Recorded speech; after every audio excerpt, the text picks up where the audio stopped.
When the Supreme Court last week granted an interim injunction to extend the deadline of the naira swap policy, it was a moment of respite for many citizens, especially for those caught in the days of unending hardship trying to access the nation's legal tender. For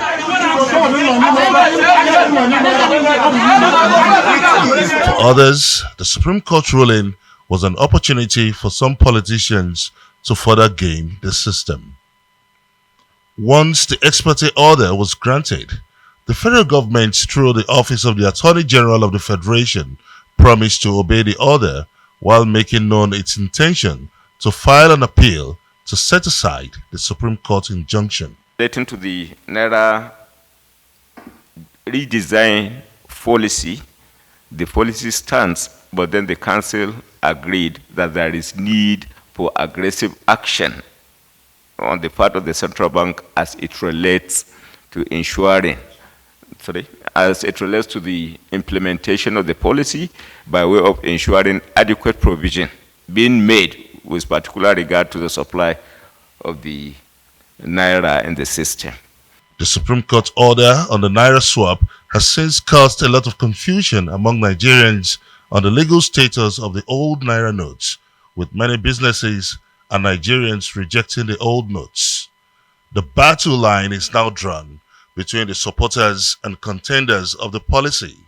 Nigeria's highest decision-making body, the Council of State, has also weighed in on the matter, calling for the printing of more naira notes, but the central bank governor, Godwin Emefiele, continued to lay emphasis on the February 10 deadline of the naira swap policy, which has since elapsed.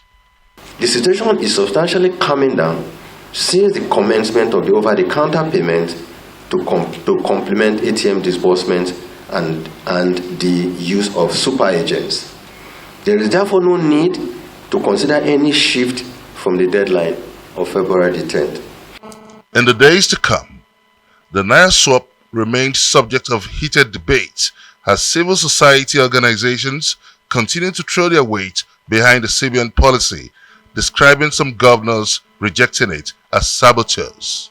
As the ex parte order is set to give way to the hearing of the substantive seat at the Supreme Court, Nigerians continue to wait in bated breath, desperately seeking an intervention to ease up the pains of accessing the new naira note. This policy was supposed to be a nice policy, but it is the implementation of it that has caused this chaos.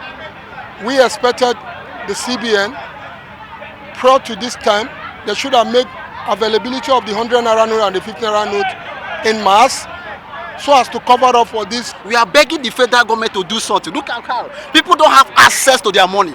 People are many of them are just looking for transport money, not because they don't have money. They have more money in their ATM, but they don't have access. The governor of Niger and Ekiti State have also indicated their intention to join the original suit alongside their Zamfara, Kaduna, and Kogi counterparts in seeking the Supreme Court's full extension of the naira swap deadline. Gbenga Ashiru, Arise News.